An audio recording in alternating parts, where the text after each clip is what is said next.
Dia, César. Ô, César. Bom dia. Salve. Tranquilo, Bom Celso. dia. Faz Graças tempo a que eu não Deus. vejo você por aqui. Prazer em vê-lo Pois novamente. é, rapaz.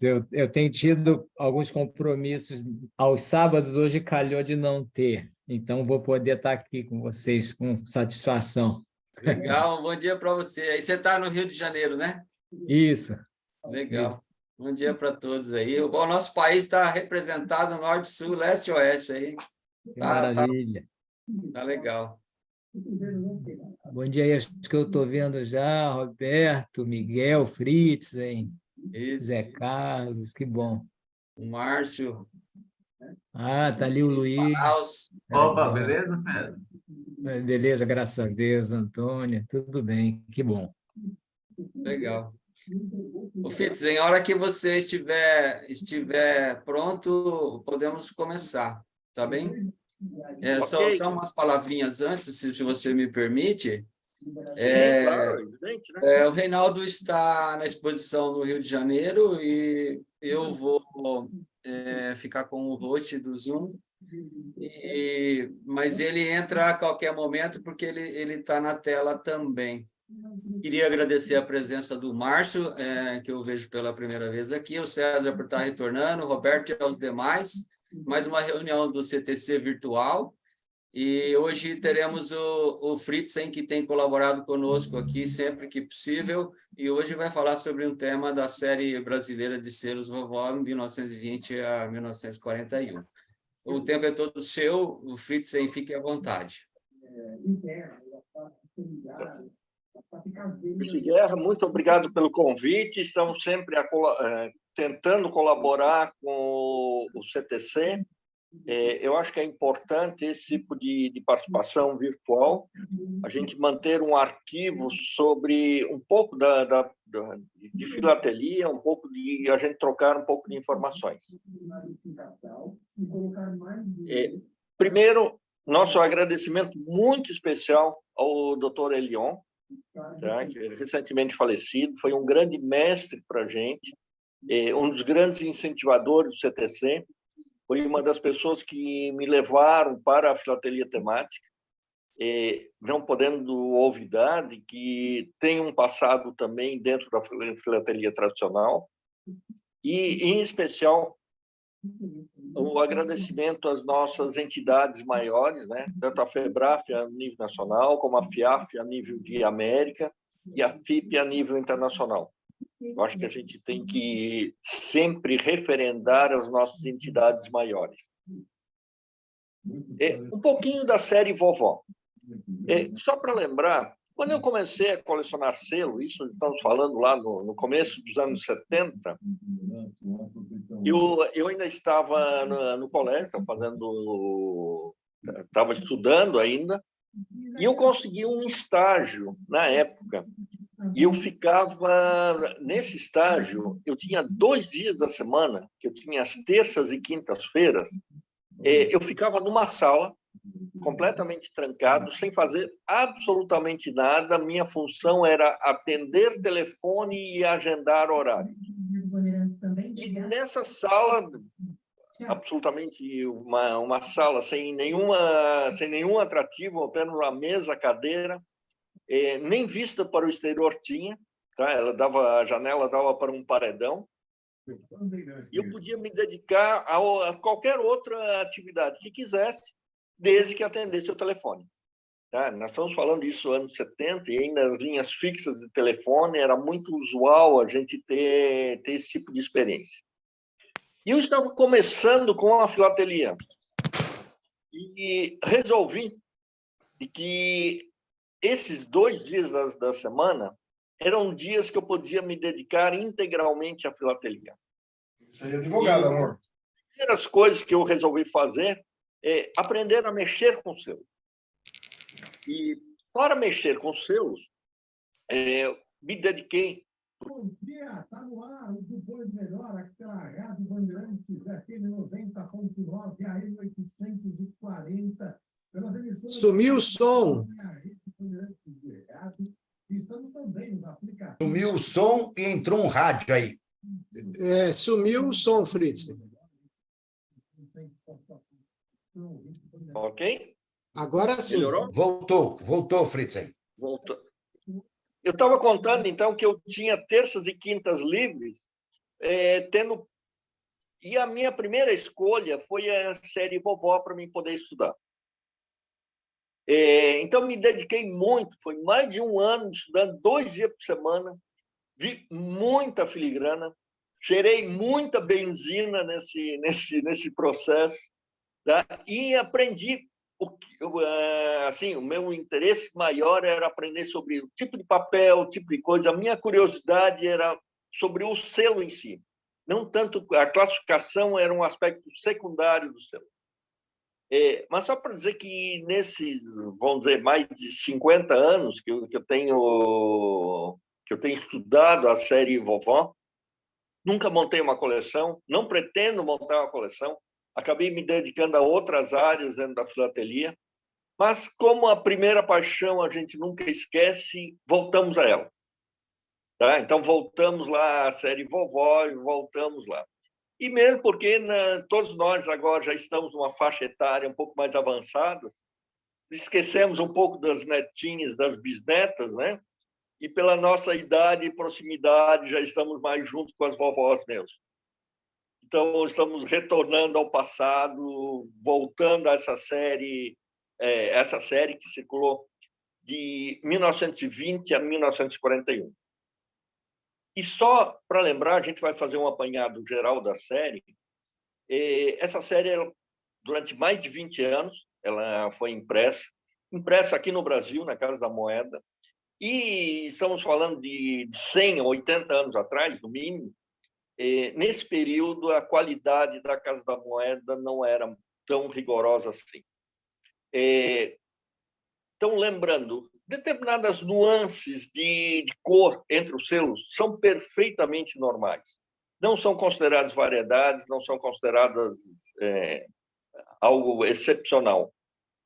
Então, as nuances básicas de cores, assim como determinadas classificações que os catálogos fazem, me chateiam um pouco no que tange a posição das filigranas. Porque filigrana vertical ou horizontal, tudo bem, pode ser muito relevante para o catálogo, pode ser um estudo muito... Mas me parece que era, dentro da bagunça que era a Casa da Moeda, era a posição que o funcionário colocava a folha de papel. Ele colocava num sentido, colocava no outro sentido, então, basicamente, não tem assim, grandes alterações. Colocava o papel de cabeça para baixo, colocava... Então, isso são determinadas nuances que, para o selo em si, não tem muita diferença. Pode ter alguma diferença em relação a preço, a raridade, mas eu nunca montaria uma coleção levando em consideração a posição da filigrana, se ela é posição vertical ou horizontal, por exemplo. Mas, passado isso, vamos à série. A série, ela é basicamente, você pode delimitar ela em dois períodos, entre 1920 e 28, tá? E de 28 a 41. Os primeiros selos, tá? Que a gente chama a primeira época da série, nós vamos encontrar basicamente em três espécies de selo. O selo sem filigrana, com a filigrana Estadão ou com a filigrana Casa da Moeda. E a partir de 1928, foram introduzidos novos valores e novas cores. E aí se alterou bastante o padrão, e aí nós tivemos muitas outras opções. Aí nós tivemos a filigrana Casa da Moeda, a filigrana Eu Brasil, filigrana Estadinhos, a filigrana Cruzeiro, filigrana Armas, filigrana Correinho, filigrana Cruz de Cristo, a filigrana Casa Mais e a filigrana Correio Estrela Brasil. Essas são basicamente, vamos dizer, os grandes agrupamentos que a gente pode falar. Vamos primeiro, então, da primeira fase. Entre 1920 e 22, nós tivemos o papel sem filigrana, o selo sem filigrana. E aí temos, basicamente, os valores, os selos CUTREM, que é a aviação, aviação férrea, né, que na época muito relevante. Temos o de 10 e 20 réis, né, as cores lilás e cinza. Temos a indústria, que aí temos 25, o 40, o 50, os 50 réis em duas cores. Nós temos aí o 25 réis ardósia, o 40 réis ocre, 50 réis verde e os 50 réis castanho. Temos da agricultura 80 réis. Da aviação, nós temos os 100 réis amarelo, os 150 réis roxo, os 150 réis violeta, os 200 réis azul, os 200 réis vermelho, e aí o mercúrio, 300, 400 e 500 réis, tá? Nas cores vermelho, preto, azul e... Desculpa, o mercúrio é preto, azul e pardo. A seguir, a primeira série filigranada, que é 1921 a 1928, que é a filigrana Casa da Moeda, ou, para quem acompanha no catálogo, é a nossa filigrana D, dentro do nosso catálogo. Aí temos 10, 20, 25, 10, 20 da aviação férrea, né, que é o trem, lilás e cinza olive. Da indústria temos 25 réis, que é o ardósia, o 40 réis agricultura. Aí voltamos os 50 réis, os 50 réis temos o verde e o castanho da indústria, o 80 réis que é a agricultura verde. Salientando que esse 80 réis verde dessa, vamos dizer, vou colocar a segunda série, essa filigrana D, é um dos selos mais raros e mais difíceis de serem encontrados. Esse 80 réis de agricultura, ele alcança o último leilão, pelo menos que eu verifiquei que ele está na faixa de $8.000. Só esse selinho 80 réis de agricultura. Essa é a grande mosca branca e a grande falha entre os colecionadores de Povão. Acho que é um dos selos mais raros do Brasil. O 100 réis de aviação, nós temos vermelho e laranja. Os 150 réis lilás escuro. O 200 réis de aviação, nós temos vermelho e azul. Aí vamos para o mercúrio. Temos o 300, o 400, o 500 réis da mercúrio. O 800 réis de navegação. O 1.000 réis de navegação. Aí tem o 1.000 réis de navegação, nós temos... os dois são por vinho, mas tem com denteação diferenciada, portanto, são selos diferentes. Eu tenho com denteação 11 e tenho com a denteação 8,5. O 1.000 réis de instrução ardósia e os 5.000 réis ocre. Então, essa é a segunda série. E a filigrana Estados Unidos do Brasil, de 1923, nós temos o 10 réis, que é o trem, lilás, o 20 réis cinza, que é o trem também, aviação férrea, o 40 réis, que é a agricultura, ocre, os 50 réis, indústria, castanho, os 100 réis de aviação é laranja, os 200 réis de aviação vermelho e o 400 réis mercúrio na cor azul. Essa, na filigrana Estados Unidos do Brasil, letra D, nós temos alguns selos sem filigrana, que é entre o espaço entre uma filigrana e outra. Vocês podem observar nessa margem aqui que entre a impressão, como a filigrana é uma letra muito grande, e ficou um espaço entre as duas filigranas, nesse espaço é considerado o selo sem filigrana. Obviamente, para poder classificar um selo como sem filigrana, ele tem que estar num par, no mínimo num par, ou num terno, ou numa quadra, porque senão ele acaba se confundindo dentro do selo sem filigrana, que é a primeira série, como a gente já viu. Passamos também para a filigrana Casa da Moeda, entre as estrelas, que é a filigrana F, que foi utilizada entre 1924 e 1932. Aí temos a aviação, o trem, 10 e 20 réis, lilás e cinza, o 40 réis a agricultura, os 50 réis é o indústria castanho, aí o 100 e o 200 réis, que é a aviação, tem o laranja e o vermelho. Temos os 300, 400 e 500 réis, nas cores preto, azul e ocre. O 600 réis, que é a navegação, na cor laranja. E os maiores valores faciais, né? 2.000 réis de instrução, os 5.000 réis de instrução. Temos os 5.000 réis do Rui Barbosa e também o 10.000 réis de instrução na cor vinho.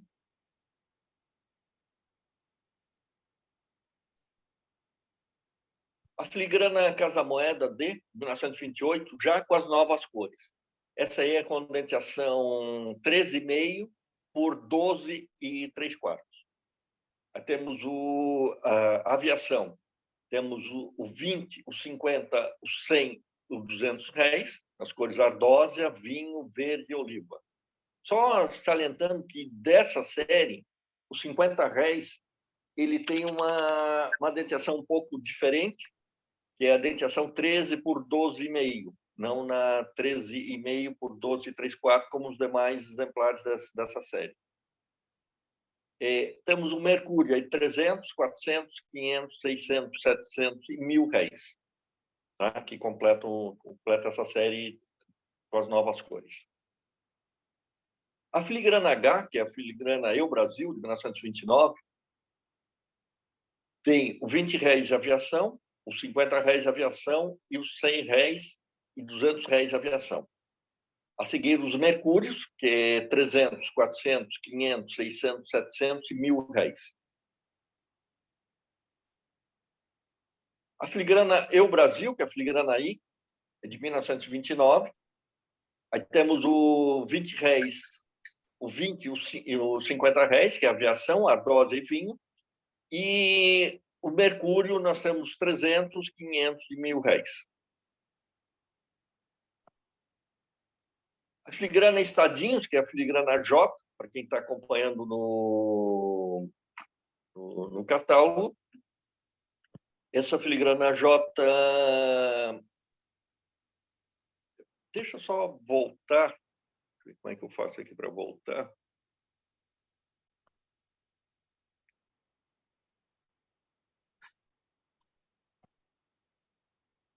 A filigrana J, só para dizer, esse exemplar,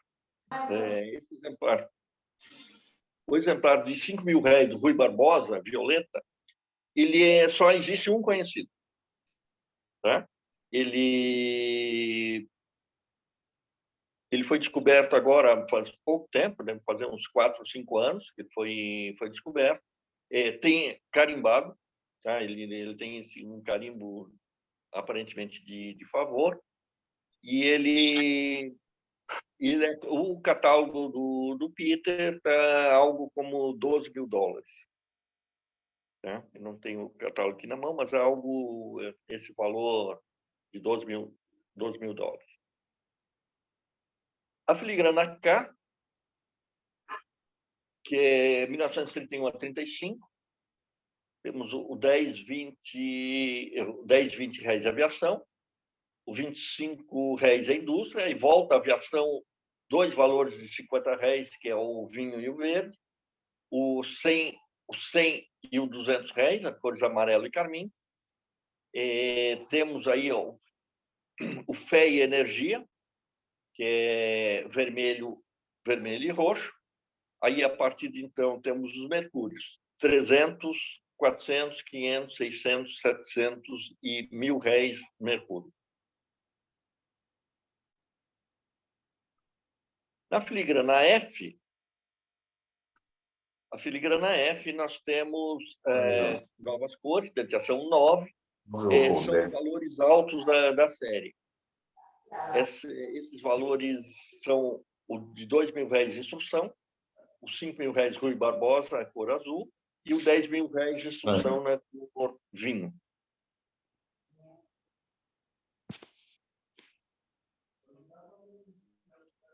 Na filigrana Arma,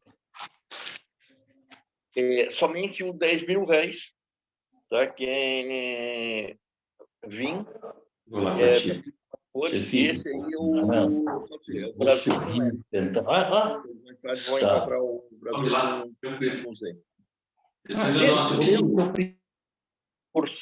Por ser uma filigrana muito grande, também ele existe com e sem filigrana. E a mesma regra que a gente aplicou para os demais, para poder ser classificado como sem filigrana, tem que estar o selo impar ou pelo menos um múltiplo. Na filigrana K, 1931 a 34, que é a filigrana Cruzeiro, nós temos aí o 10, o 20, o 50, o 100 réis da aviação. Temos a seguir os mercúrios, né? Que é 300, 400, 500, 600, 700 e 1.000 réis de mercúrio. A filigrana L, tá? Que também é aquela filigrana L, tem o 2.000 réis, os 5.000 réis e os 10.000 réis. Igualmente, tem um espaço entre filigranas. E o Peter, por exemplo, ele classifica o 2.000 réis, que tem aí na filigrana vertical e horizontal. Ele classifica como um selo diferente, o 294. Tem a filigrana Correio, tá? Que é a filigrana N. Aí temos o 10, 20, 50, 100 réis, né? O 100 réis amarelo e laranja, tá? da aviação. O Fé e Energia temos os 200 réis, tem o vermelho e o roxo. O Mercúrio nós temos 300, 400, 600, 700, 1.000 réis. Por quê? Desculpa, 1.500 réis. Aí temos a instrução 2.000 réis, Rui Barbosa 5.000 réis e o 10.000 réis de instrução.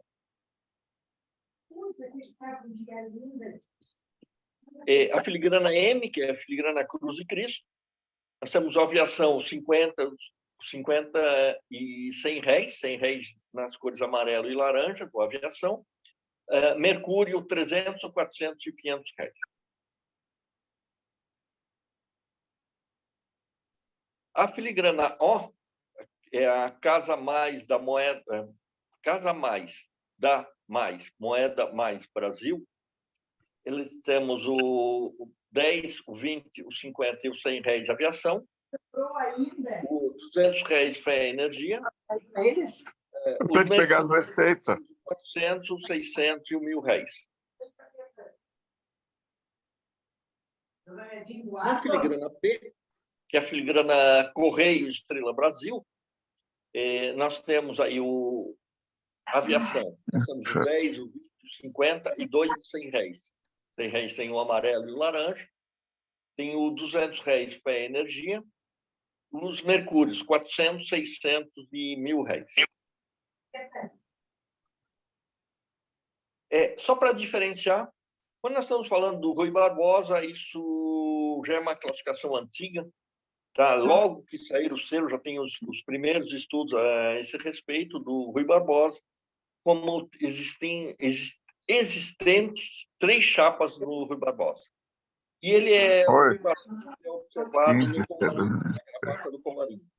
Essa gravata, então, na chapa original, a gravata ela se observa bem o linhado dela. Na chapa retocada, as margens da gravata não estão bem feitas, mas, em compensação, a gola do lado esquerdo tem um linhado mais acentuado. E uma chapa nova que foi feita, que seria a terceira chapa, a gravata é completamente diferenciada, ela é no formato mais no formato de V. Então, isso para diferenciar bem os selos Estou indo aí.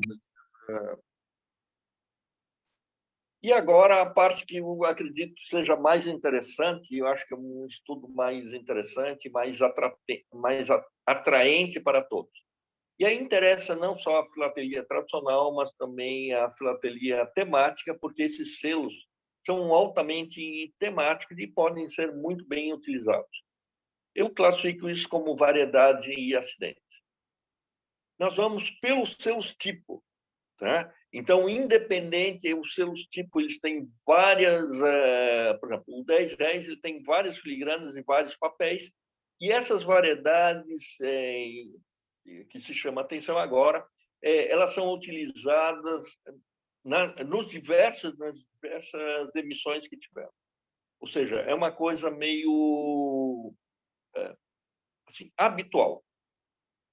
No 10 réis, tem um risco vertical acima das folhas no lado esquerdo, um pouquinho abaixo do sol. Então, salientando esse risco vertical. Isso é uma variedade que é bastante recorrente. No 20 réis, nós temos no quadro externo e interno quebrados na altura da segunda letra A de aviação, na margem esquerda do selo. Então, dá para ver que é um risco horizontal e esse risco acaba quebrando o quadro interno e externo do selo. No 20 réis, também encontramos um ponto um pouquinho acima do braço da mulher, é um ponto preto, não seria bem um ponto, é quase, também não é bem um risco, mas seria um ponto um pouquinho... No 20 réis, também encontramos 4 riscos no canto superior esquerdo.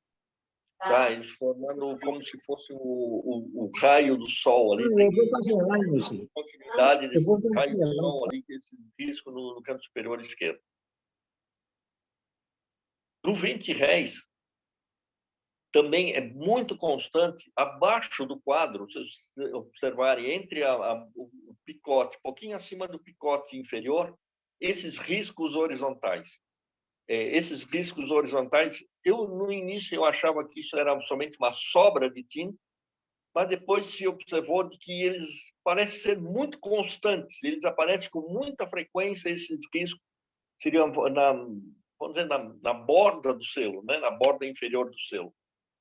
Então, não me parece que só o excesso de tinta explicaria ele. No 25 réis, nós temos uma variedade que é clássica, tá? Que é bastante classificada, bastante estudada, que é a ferradura no ombro. Tá? Isso dá para ver bem claramente no ombro do ferreiro. No 40 réis, nós observamos, acima da letra A de Brasil, uma cruz. Tá? Eles chamam também de cruz ou cruzeta, dentro das classificações de catálogos. E aqui, essa cruz ou cruzeta, ela tá bem mais borrada e até parece que é um ponto. Se infere ainda que continua sendo a cruz, mas ela acaba sendo quase que um ponto, seria uma cruz com os pontos bem salientados. Ou seja, nós temos a cruz mais clássica e temos essa cruz com, vamos dizer assim, um ponto em cruz. Nos 50 réis, se observarem no canto inferior direito, tem o quadro, ele está bem adelgaçado, ele está quase quebrado, tem uma mancha dentro, uma quase ruptura do quadro. Nos 50 réis também se observa um ponto abaixo do avião. E nos 50 réis ainda tem, na parte inferior do selo, mas ainda dentro do quadro, tem os riscos horizontais, tá? Que era aquele excesso de tinta que a gente tinha falado, mas aparentemente esses riscos continuam aparecendo. Nos 50 réis, nós temos uma linha vertical separando as letras A e S de Brasil. Nos 100 réis, nós temos um ponto dentro da letra R em Brasil, e no adorno inferior esquerdo, ele não está completamente separado do escudo. Esse adorno ele deveria estar separado, nesse selo aqui específico, ele está junto. Então, esse adorno ele está junto com o escudo, ele bate no escudo. Nos 100 réis, nós temos esse aqui, esse selo. Nós temos as três variedades. A letra R lá em cima está com a falha. Embaixo o adorno no escudo. E salientando que nesse aqui especificamente, que não tinha no selo anterior, que falta uma linha vertical no joelho da mulher. Tá? Ou seja, esse selo nós teríamos três variedades reconhecidas. Nos 100 réis, nós temos lá o R também manchado, e nós temos uma mancha bem relevante, uma mancha preta, ou verde, né, na cor da impressão do selo, entre as asas do avião e a cabeça da mulher.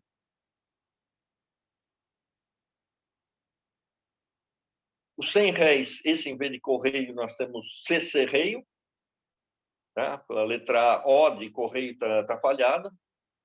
Isso também é bastante conhecido. Então, na parte inferior do selo, temos isso, o CC Reio. Os 150 réis. O quadro superior interno sobre as letras I e L em Brasil está interrompido. E, além disso, nós temos um ponto branco na parte inferior da letra S em Brasil. Os 200 réis. A letra A, a parte interna da letra A, ela tá em branco. Esse selo, isso salientando que isso aparece em vários estágios. Uns estão mais claros e outros não. Outros ainda aparece um pequeno resquício desse ponto que está no interior da letra A. Mas, em geral, eu gosto muito dessa aqui, que está com a letra A totalmente em branco. Os 200 réis. Tem o quadro interior, tá? Ele está rompido, ele tem uma mancha branca ali dentro desse quadro, e esse quadro está interrompido. Ele é mais ou menos na altura do sol, no lado esquerdo do selo. Nos 200 réis. Também esse mesmo ponto branco a gente observa nesse 200 réis. E a letra C de correio tá quebrado. E a letra A lá em cima, vocês vão observar que ele também está parcialmente preenchido, ela não está totalmente completa. Mas esse aqui salientando bem o C de correio, que gostei muito desse C que está bem diferente. Esse 200 réis, ele está no quadro externo direito, ele está quebrado na altura do valor facial. 200 réis tem uma mancha branca no adorno, deixando a letra B de Brasil. Tá? Tem uma mancha branca, isso na parte superior do selo. 200 réis tem o quadro exterior sobre a letra L de Brasil, está interrompido. 200 réis tem uma fina linha branca que conecta as asas direitas do avião. Então, tem a asa, é um biplano, então tem a asa superior e esquerda. Nesse caso, essa linha está ligando as duas asas do avião, a superior com a inferior. Temos o 200 réis, tem um ponto no quadro inferior debaixo da letra O de correio. É uma mancha meio avermelha, da cor do selo, né? Sobra de tinta.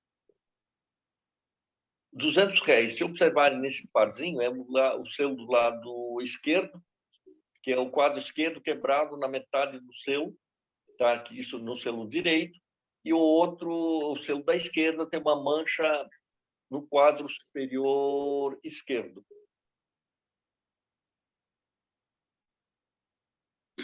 O 200 réis, o Fé e Energia, tem no quadro interior superior esquerdo, ele está falhado. Claramente está falhado. O 300 réis tem um ponto adicional debaixo do adorno inferior esquerdo. O 300 réis, o quadro inferior debaixo do adorno inferior esquerdo, uma falha bem acentuada. 400 réis. Tem um ponto branco na parte superior da segunda letra R de correio. O R$ 400 tem um ponto branco entre os zeros, o valor facial, e a letra segundo R também tem o mesmo ponto branco que tinha salientado no exemplar anterior. R$ 400. Essa chapa marcada, esse na horizontal, tem em vários... Eu peguei aqui só dois exemplares, só para mostrar. Geralmente, essa aqui está sublinhando o Brasil, e a outra está em cima do Brasil, mas ela tem diversos estágios e diversas nuances dessa chapa, desse risco horizontal na chapa, do R$ 400. O R$ 400 tem o ponto na parte superior da segunda letra R, tá? Tem uma mancha, e uma mancha em forma de coração sobre a letra O de correio. Uma mancha bem bonita em formato de coração. R$ 400 tem a linha do quadro rompida na parte superior do selo, logo depois do L de Brasil. Tá? Imediatamente acima das letras RR de correio. O R$ 400, esse aqui tem uma linha horizontal abaixo do 4 de 400 e uma linha vertical na parte externa do selo, logo ao lado do número 4. Essa linha tem uma linha horizontal, tá? Aqui, e a linha vertical na parte externa. R$ 400 tem uma mancha no globo. R$ 400, letra E em réis completamente grudada. Tá? Então, aqui está bem... R$ 400 tem um ponto branco abaixo da segunda letra R de correio, tá? Que é um ponto bem destacado. O R$ 400 tem um ponto entre os zeros, um ponto na cor azul, que é ponto da uma fase da impressão. R$ 400 tem esse aqui, é um bem tradicional, é bem conhecido, que é a impressão no lado da goma. Obviamente, esse selo só pode existir no O, porque se você colocar ele na água, ele vai sumir. Né? O R$ 500 tem um triângulo branco na cinta do mercúrio. E o R$ 700, aquele ponto branco, ele passou a ser uma mancha bem destacada do exemplar anterior. O R$ 1.000, nós temos uma mancha no quadro onde vai o valor facial, abaixo da mão do mercúrio. Tá? Tem uma mancha branca aqui. E o R$ 1.000 tem um ponto branco no canto superior direito. Do R$ 1.000 também tem um ponto branco sobre as letras B e R em Brasil. No R$ 2.000, as variedades mais comuns, ou acidentes mais comuns, é a falta de picote entre os selos. Nos R$ 5.000, aqui tem a falta de picote no lado esquerdo. Outra era, no exemplar anterior era horizontal, nessa aqui é vertical, falta de picotagem vertical. E esse R$ 10.000 também a falta de picote horizontal entre os selos. Tá, muito obrigado. Eu procurei só dar uns exemplos e propiciar que todo mundo agora possa voltar e selos, abra lá suas caixinhas, abra o seu material e vamos procurar essas variedades e esses são bastante constantes, não que sejam relevantes ou que sejam caras ou algo assim, mas o que interessa para a gente, a pesquisa é garimpar. Boa sorte para todos.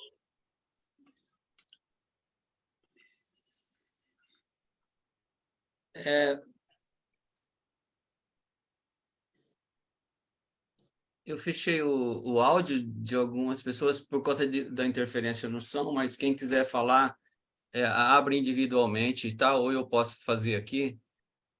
Mas eu queria dizer o seguinte, você está compartilhando ainda? Você pode fechar o compartilhamento, por favor?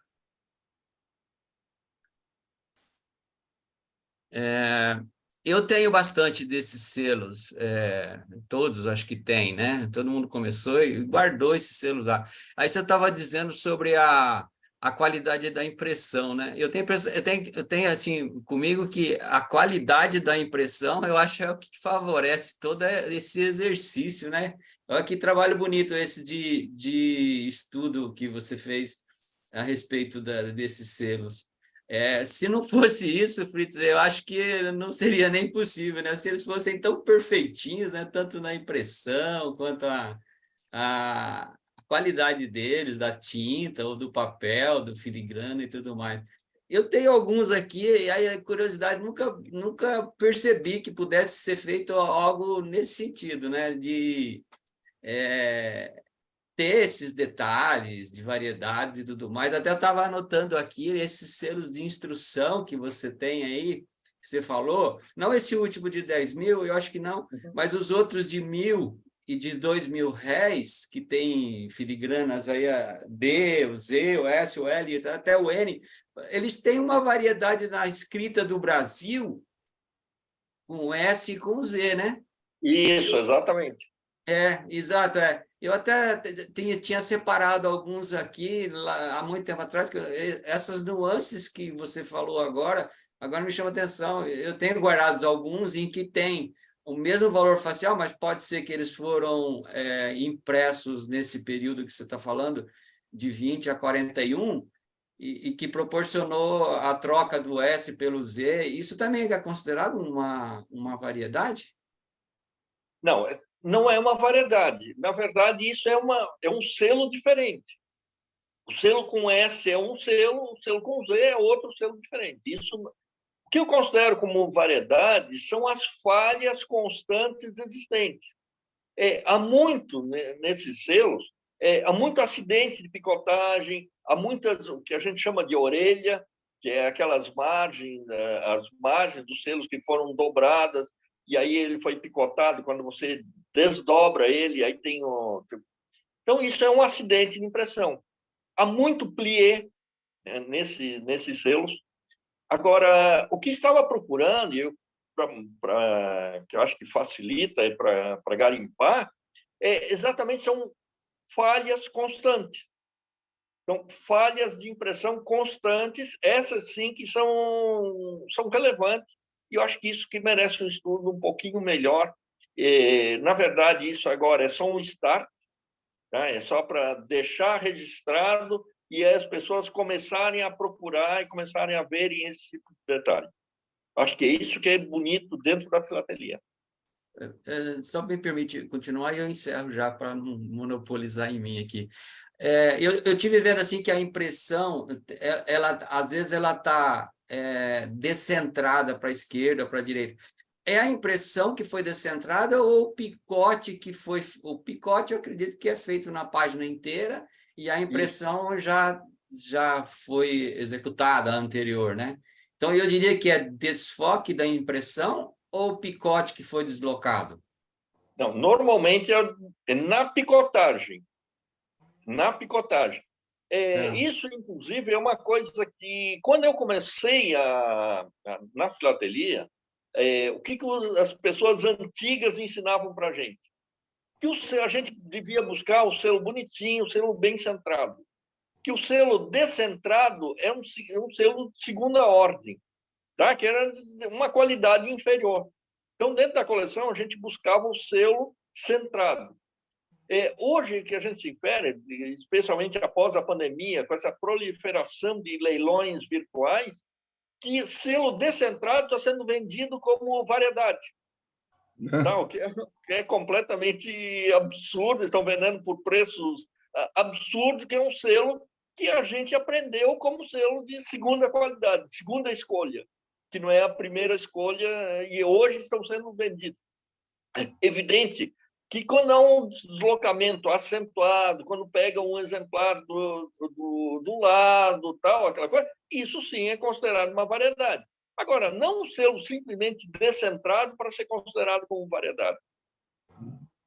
Ok, legal, obrigado. Mais perguntas?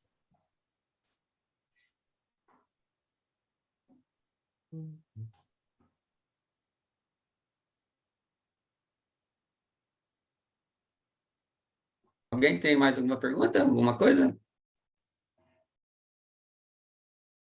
Tem elogio a fazer aí ao Fritzen. Fez um estudo aí, uma consolidação muito boa. Agradeço muito. Ficou muito claro aí, muito bacana. Parabéns. Tá bom.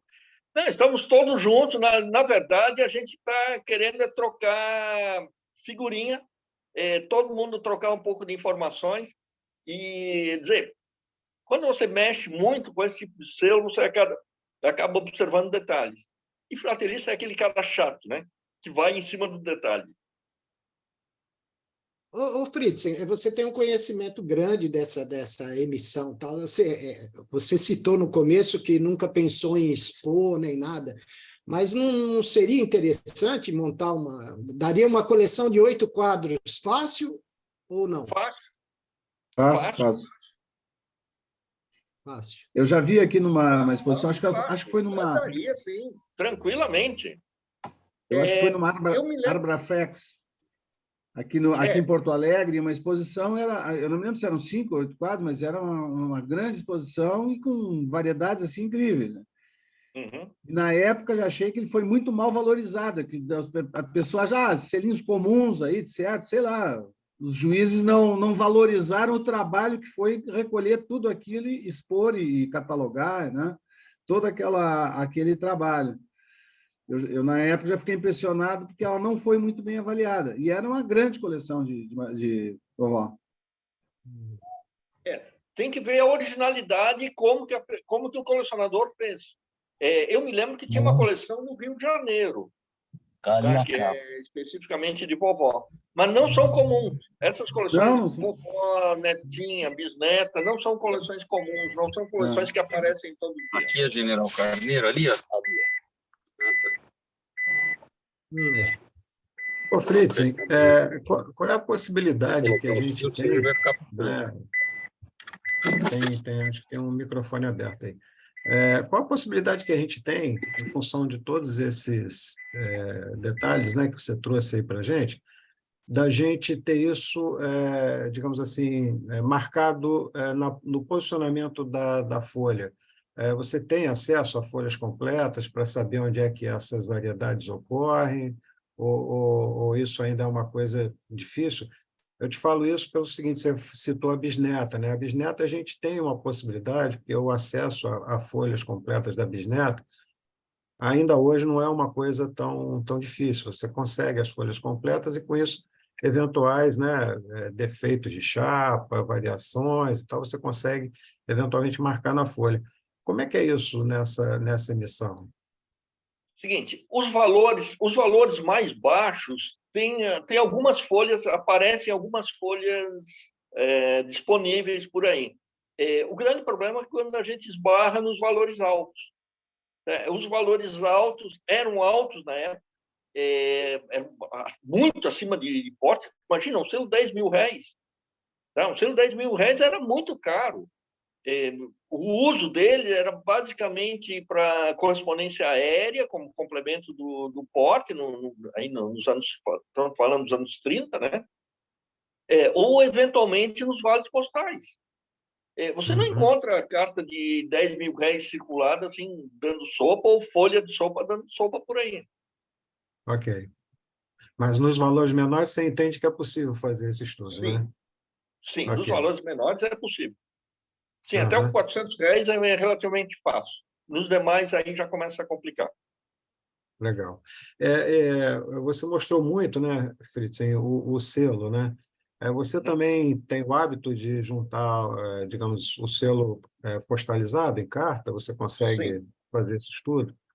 Sim, eu gosto. Eu tenho juntado, a gente está... Mas, como digo, são as paixões antigas, mas nunca... A gente acaba tendo outras prioridades, né? Outras prioridades, outras linhas de estudo, outras coisas. E, na verdade, isso foi uma provocação, né? Que foi feita agora sobre essa série. Eu acho que faz muito tempo que ninguém escreve nada, ninguém fala nada dos selos do Brasil. Tá? Eu concordo contigo. A gente já chegou a conversar um pouco sobre isso, né, em outros momentos.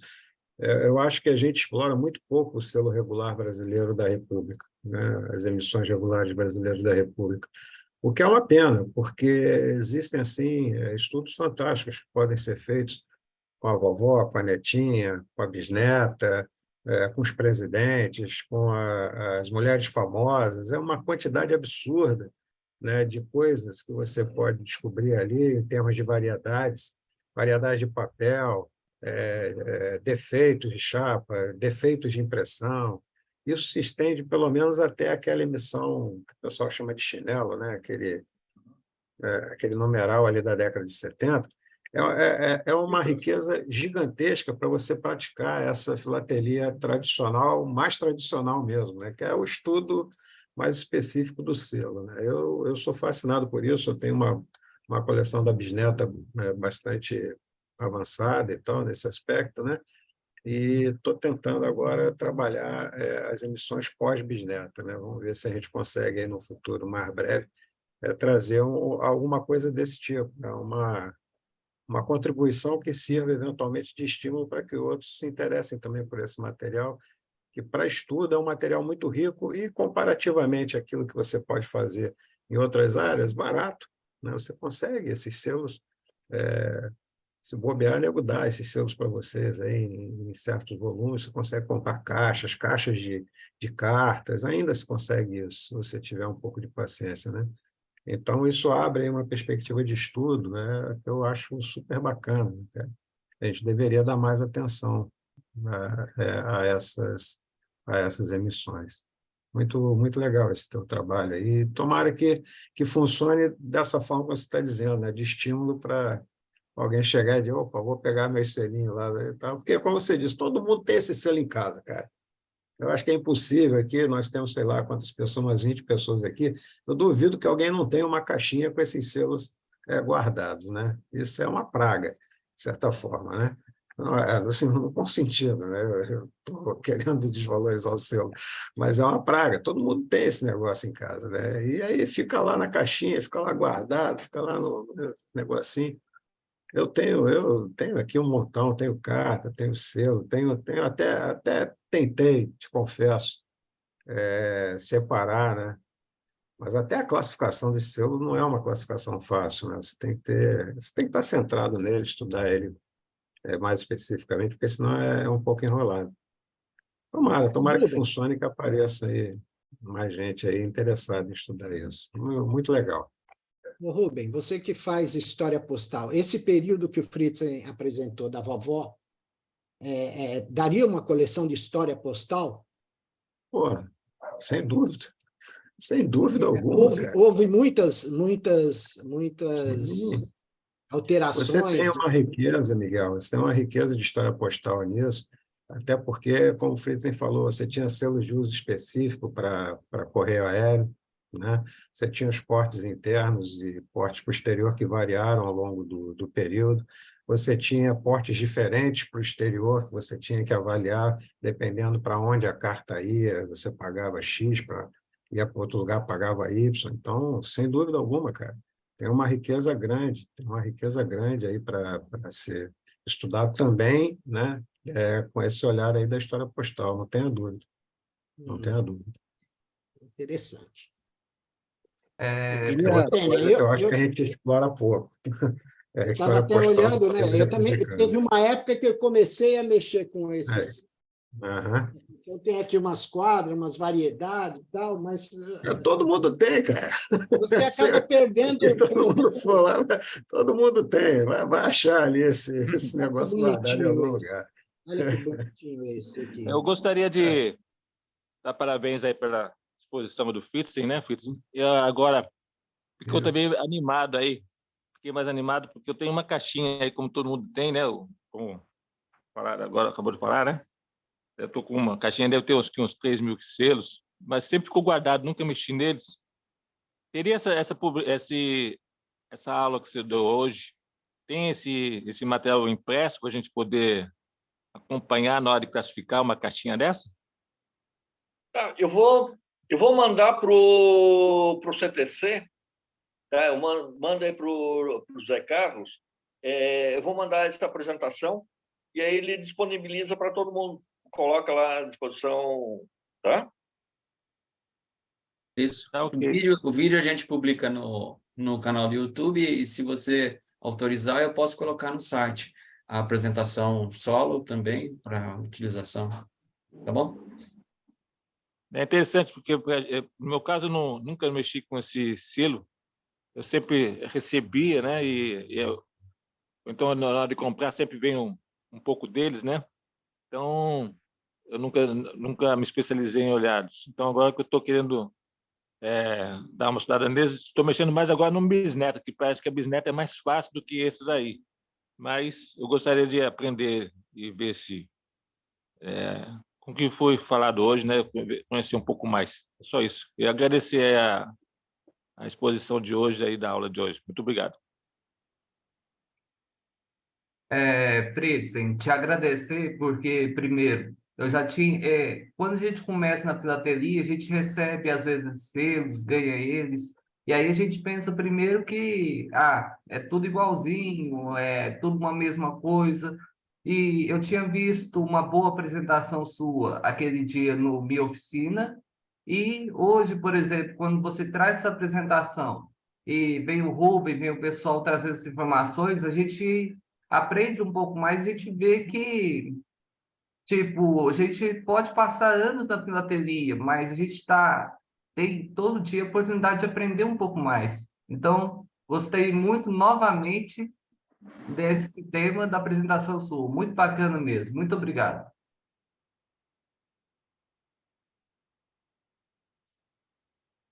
Mais perguntas? Aí? Ô, Fritzen, dá licença. Ô, Zé Carlos. Fritzen, parabéns pela apresentação, viu? Fiquei encantado. Eu sempre colecionei países, né? De um tempo para cá que eu comecei a me apaixonar pelo Brasil. E a sua apresentação foi excelente, viu? Muito grato. Vou ficar de olho no vídeo aí. Tenho também várias caixinhas com esses guardados, né? E vou também me empenhar. Mas parabéns, foi uma bela apresentação. E aproveitando a sua presença, né? É só lembrar que dia 5 e 6 de agosto vai ter o encontro de colecionadores lá, né? Na sua cidade lá. Exatamente. Esse tem que lembrar para todos para a gente correr lá, que vai ser muito bacana, como sempre. É isso daí. Parabéns. Legal.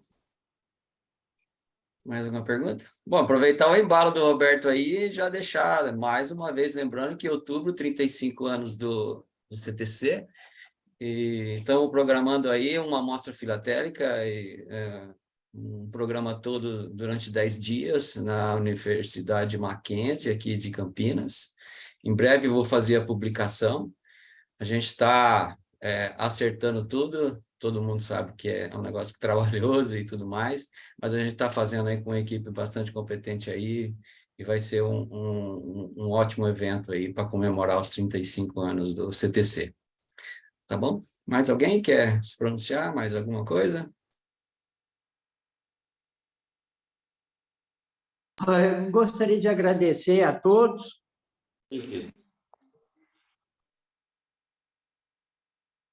Legal? Algo mais? Não mais? Vamos falar. Azizo? Parabéns aí, Fritzen, pela paciência, né? E por tudo aquilo que você tem feito aí com os seus aí, netinha, bisneta, né? Eu já brinquei muito com isso e não consegui continuar. Chegou uma hora que eu estava quase me internando. Então, eu falei, não, é melhor parar, né? Mas realmente é muito interessante, as variedades são imensas, né? Estava até comentando com meu primo que acompanha aqui, Marcelo está aqui, viu, Roberto? Opa! Grande abraço, Marcelo! Vocês também, valeu! E é muito legal. Parabéns pela organização, tudo aí. E a loucura, né? De deslocado à direita, deslocado à esquerda, deslocado acima, para baixo, filigrana disso, daquilo, mas haja paciência. Meus parabéns, tua apresentação Eu assisti ela meio de corrida, mas achei muito interessante, porque são selos que fazem parte da nossa, como é que eu diria, da parte especial na filatelia do selo brasileiro, né? Parabéns mesmo. É isso aí, um abraço a todos, bom dia, bom final de semana. Zé, e a tua competência é sempre impecável, né? Um abraço aí. Roberto, e a todos aí, meu abraço. Forte abraço. Legal. O certificado da participação do Fritzen, ele vai receber por e-mail aí às 12 horas, está programado o envio. Aí a cara do seu certificado, você está recebendo aí no seu e-mail, tá bom? Tá bom, muito obrigado. Mais alguma coisa? Alguém quer falar? Senão podemos encerrar por hoje.